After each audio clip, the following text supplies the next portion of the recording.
Hello, hello. Are you there, class of Fundamentals of Social Psychology? Good morning. Today I have the opportunity to share with you a little bit about me. My name is Andrea Castro. I'm 22 years old. I'm living in United States, Tucson, Arizona, and I'm graduated of the University of the Coast as a psychologist. And I want to share about my experience as a student, about the thing that I'm doing here, and a little bit about the work. When I was in the university and the class of social psychology, it seemed incredible to me to understand the human behavior, how we connect and how we assume a role into a group.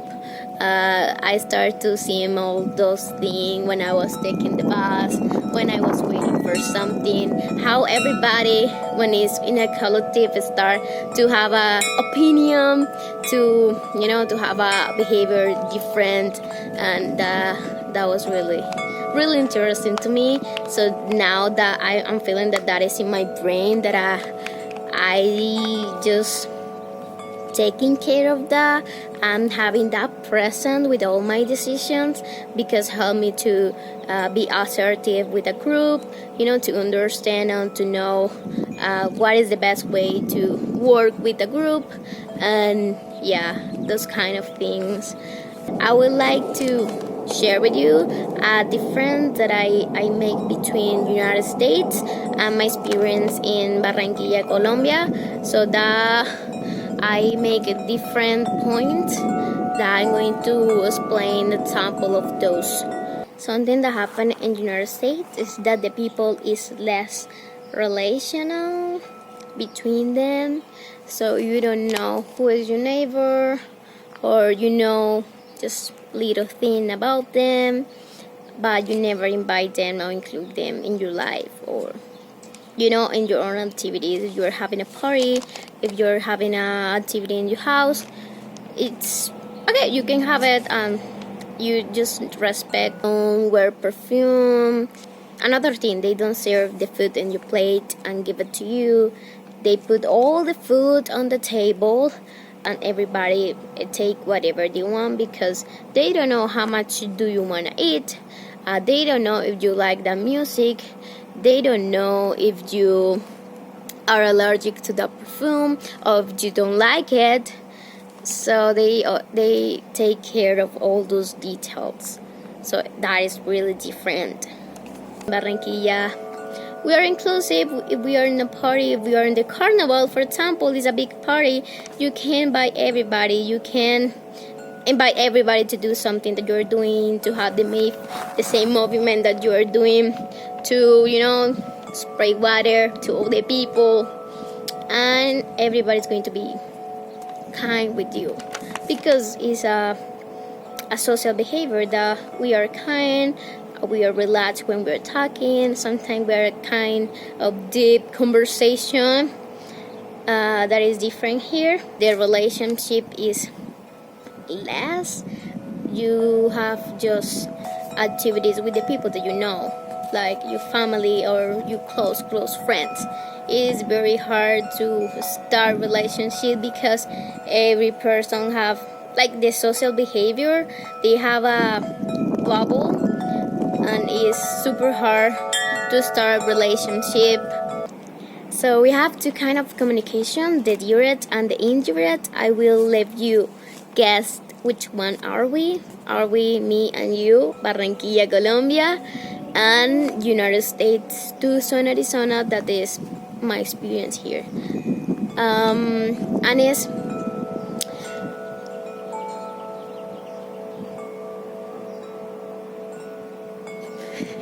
that is the direct communication. That means that you're having short questions and for deserve short answers. For example, yes or no, it's black or it's white. So I have two examples. The first one was when I arrived in the United States. The people invite me to a party. and they say something like, hey, Andrea, do you want to come to my party? But you don't have to come if you can't, or you don't have to worry about it if you are not available. Things like that. When they say to me, you don't have to, inside me I was like, okay, this person don't want me to go to the party because it's saying to me that I had that option, that I can say no. So if he give me the option, she give me the option, that means that don't want me 100% to go to the party. So they want to be clear to you and, easy to you take that decision. Another example, in your state, everybody had a car.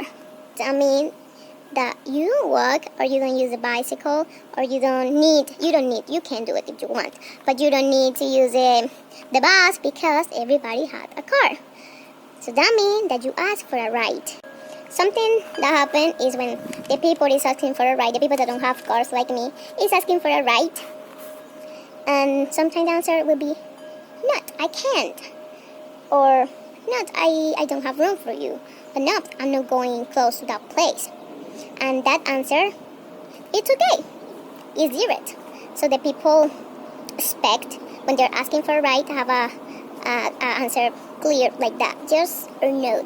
They are expecting to you to be direct with them because they respect your time. And in the indirect, the goal is to be kind. To be kind, so that means the short answer like yes or no can be seen as a cutting communication. Inclusion and the privacy. So when I say inclusion, I want to explain the thing that the social behavior expect of you. So I want to say that it's inappropriate to have a private conversation when you're in a group, or to make an activity with one person in the group. So that is seen like inappropriate because you are in a group. That means that you are there for sure together and to create things together and to do something together. But in the privacy, it's pretty normal to have that private conversation. If you are there, you can just go and talk with Maria, I need to tell you something about this person. And everybody in the group is pretty normal. They don't care about it. It's normal. If you need to say something, you can do it.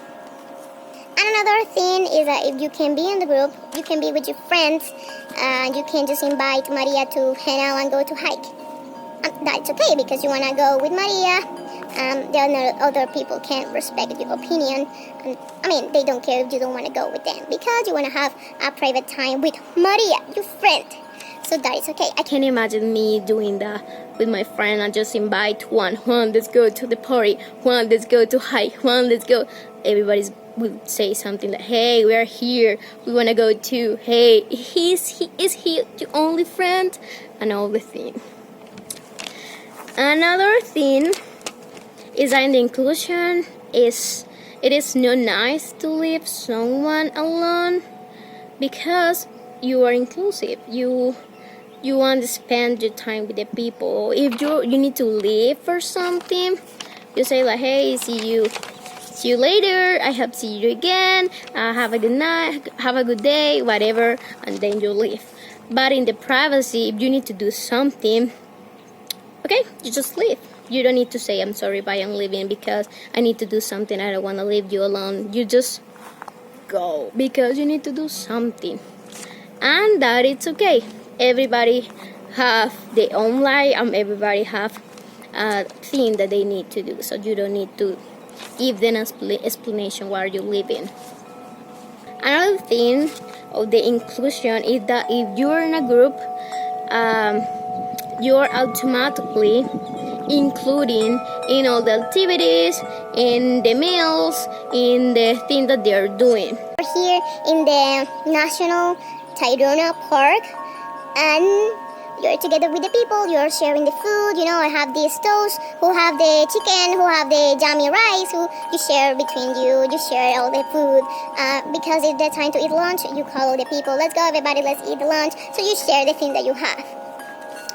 And you make a strong lunch with all the stuff. It's a good point. But in the privacy, it's different because it's normal, separate your own thing. You bring chicken to this meal, everybody eat the thing that they bring. And it's normal, it's okay, you don't need to share because it's your food. And another thing is that you are the administrator of your stuff. If you bring a chair, you need to take care of that chair. And if someone wanna use it, is that person asks you, hey, can I use your chair because blah blah blah blah, and you can say yes or not if you are interested in share your chair. But in the inclusive context, the people don't ask for the thing. They just take it. They take the stuff if they need it because it's accepting that if you are together, you are sharing everything. The food, the activities, the stuff that is there. If you put your chair there with 100 chairs, you can just use it because nobody's sitting there. Another thing is that when you are in a group, in the privacy, it's pretty normal, or the people expect that you ask permission if you are going to interrupt the conversation. But in the inclusive, it's different. You don't need to ask, hey, excuse me, can I interrupt you? I have an idea. You just talk. Everybody's just talking. Everybody is just speaking their own ideas and creating art. Being loud. Super loud. And in the privacy, it's more quiet.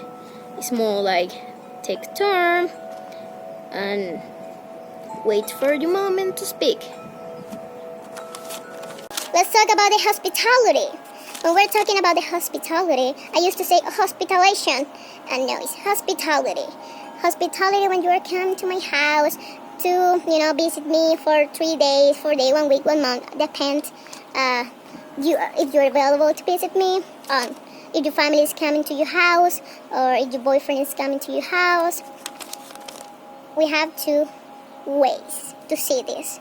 One is Barranquilla, and the second one in my experience in Tucson. In Barranquilla, we are spontaneous about this. If you're coming to my house, you just knock the door. Hey, Andrea, I'm here. Open the door. And we hang out. We eat together. We make a plan.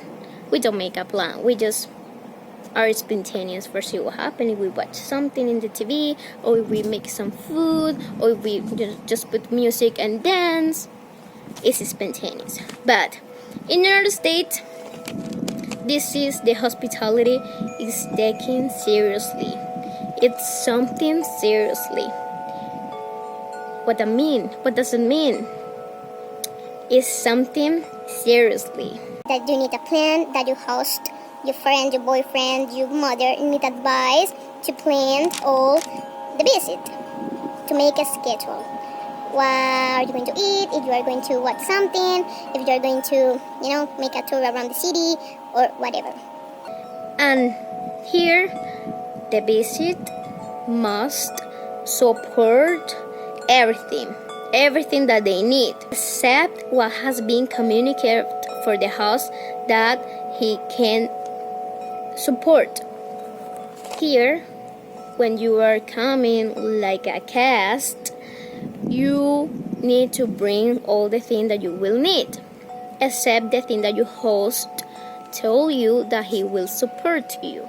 For example, hey, Andrea, don't worry for the food. I have food for you. Don't worry for that. Okay, I don't worry for that, but I worry for the transportation. I'm worried for buying my ticket to go to the circus. I'm worried for different things. So here is really important to prepare, to have a schedule. If you are going to visit Maria, you need to let her know, and you need to know if she can receive you, if she can give you food, or you need to bring your own food to have a time together. Because she's busy and she have her life and she is doing things. So you don't want to bother her with you knocking his door. So if your host, your boyfriend, your mother, your sister, your friend plans to pay for you, they will let you know before, whatever. If you're going to a restaurant, they in the beginning they will let you know, hey Andrea, we're going to pay for your meal, don't worry about it. But it's different in Barranquilla because the host provide everything for the guest. The food, the transportation, if that person needs something, because you are hosting that person, that means that you can pay for them. Oh, you are clear. Hey, I don't have money for this, so let's do another activity that is less expensive. So you talk about that, but you take care of the person 100% in all the thing. So the anticipation for everything is really important here where I'm living. So that means that you need an agenda, you're having a meeting. That means that you need to have a schedule for your routine. Now in quarantine, what are you doing? Let's make a schedule for those days, for this week, what we're going to do. If we need to do something, let's put in the schedule. We don't want to forget that. And you need a recipe if you're cooking something. How much chicken, if this needs cilantro or not, you need to read that in the recipe. If this is the third time that you're making the same food, you need to read the recipe. And you need to follow the rules. And you need to check the list. And it's the same, you're visit someone, you need to make an appointment, you need to give that person advice that you're going there to prepare your present, your beautiful present in that house. So I understand all this as a respect for the time of the people. You respect that they have life and you don't want to bother them with you there, with a new thing that they need to take care. So also, all the parties start in the correct time. You say that the party is starting at 7 o'clock, the party is starting at 7 o'clock. Because you're respecting the time of all the people that came early to your party. Someone needs something, for example, you're working in a computer and your friend says to you, hey Andrea, can you send me the PowerPoint about the Foundation of Social Psychology that you exposed 3 years ago? Can you send that to me? You're working the computer, that means that you don't have time for that right now. So that can wait in your list, in your schedule. Where do you have room for put the activity? Send the PowerPoint to my friend that she need about Foundation of Social Psychology. You make room for that thing that they need, that you can help them, but you respect your own time. If you are doing yoga after you're working the computer, you are doing yoga because that is your time. So in the coast, Barranquilla, Colombia, the time is spontaneously flexible according to the weight of living. But in United States, they are oriented to schedules the structure according to the way of living. So according to the way of living, we are flexible or we're not. We follow the schedule, we follow the rules, we follow our structure because you have things to do and you respect your time. Is different the coast? You're spontaneous or you respect the structure? You can decide what to do. Both are good, both have positive perspective, so you can choose. If you can, you don't have to, but if you can do it. Now we have this virus, we are in a pandemic, and it's something new for us. We are adjusting our world to this new thing, and something different between Barranquilla and Tucson is that when the people hear about the virus in Tucson, they stay away immediately. They didn't wait for advice of the government that telling them that they need to stay away because the virus is very contagious. Everybody took the decision to start the quarantine for their own safety. That is different in Barranquilla and in Colombia because most of the people stay in quarantine because the government make the right that you can stay away and quarantine. But a lot of people is on the street, is playing football in the street. They are having parties, like nothing is happening, like with just garlic water and you grandma lotion, you will be fine. Yeah, it's something about the culture that make us feel like we survive a lot of things and we keep fighting. We are brave, So we are going to survive this. I believe that too. Personally, sometimes I'm feeling like, it's just a virus. It's just we have a violence context that sometimes that make me feel that we have worse thing. Also in the social media, a lot of people start to share worse things on the world, like the war, like people dying because they don't have access to water. That can make us feel that this is nothing, this is very normal, but it's not. It's something that needs the same care of all older people. And it's really sad to see this, that they're not taking care of themselves. And we have a lot of countries in Latin America that they're having crisis for this because they didn't take care. They didn't take all their recommendations, and yeah, so we lost a lot of people in the world because of this, because the virus, and because they didn't take care. They didn't assume their recommendation like something real, like something that is here and it's happening, and I'm feeling really sad about that. So we are doing the best as we can. So that is, we like a professional, we need to think about this new world because we are going to be different after this virus. We need to offer the support to all the people that were sick, that were with the virus, that lost the family, that are alone, that they don't know what to do now after the virus. So we're changing with this world. But we need to think like a professional. What are we going to do? How can we keep supporting the people, our families, our friends, our own life? We have zero interaction here in the United States. I'm living with a hot family. We're not having interaction with the family. We're staying away, and it's easy to them to just bring something in your door. If they are bringing you cake, they bring the cake in the door, and then they leave, and they tell you, hey, I left something in your door, go and get it. And is a friend in Colombia. My sister, she turned 18 years old the last April 3rd, and I make a party for her. I make a post like, hey, come and join me in my virtual party, and at 7:30 p.m. And I share that with all the people, so we connect at that time, 7:30.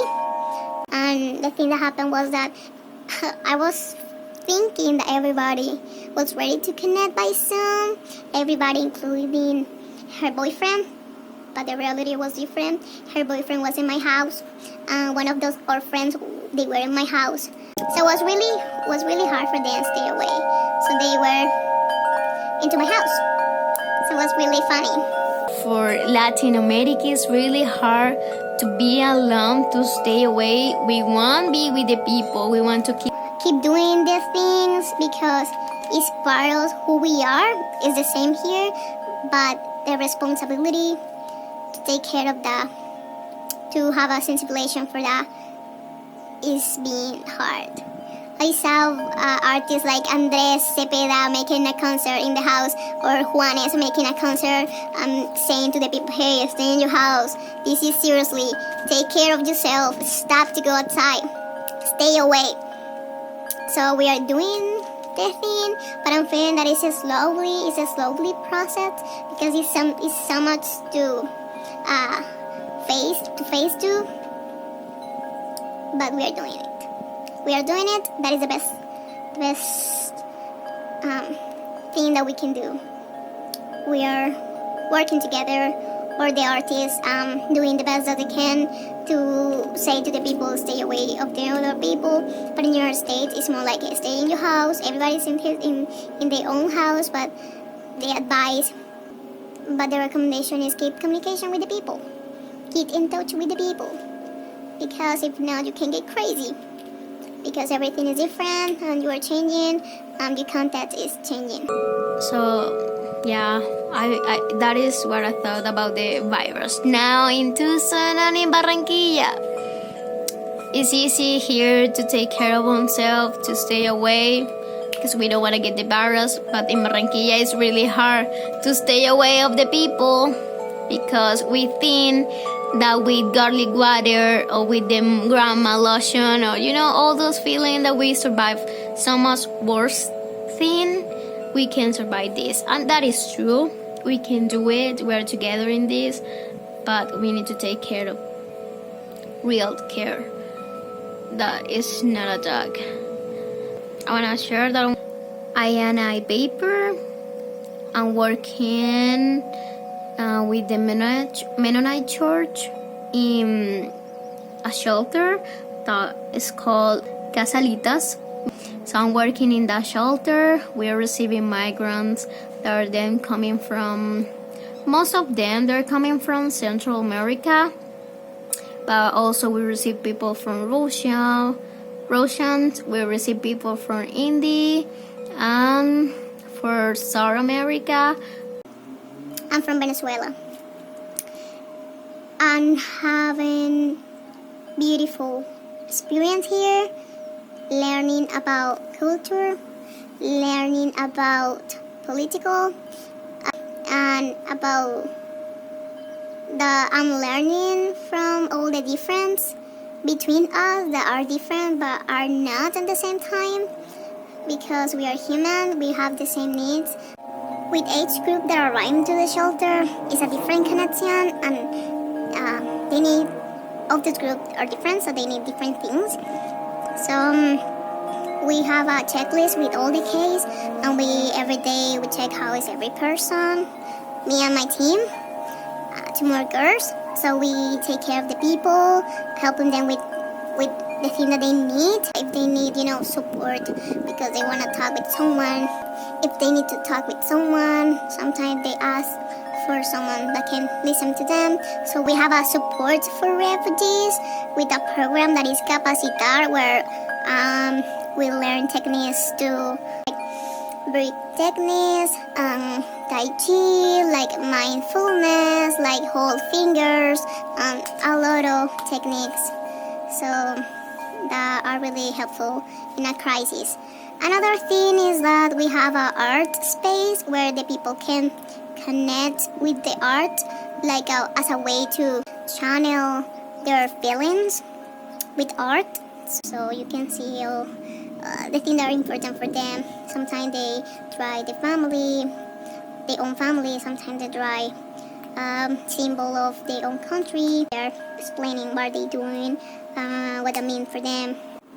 And it's really interesting to see what is in your heart. How is your heart today?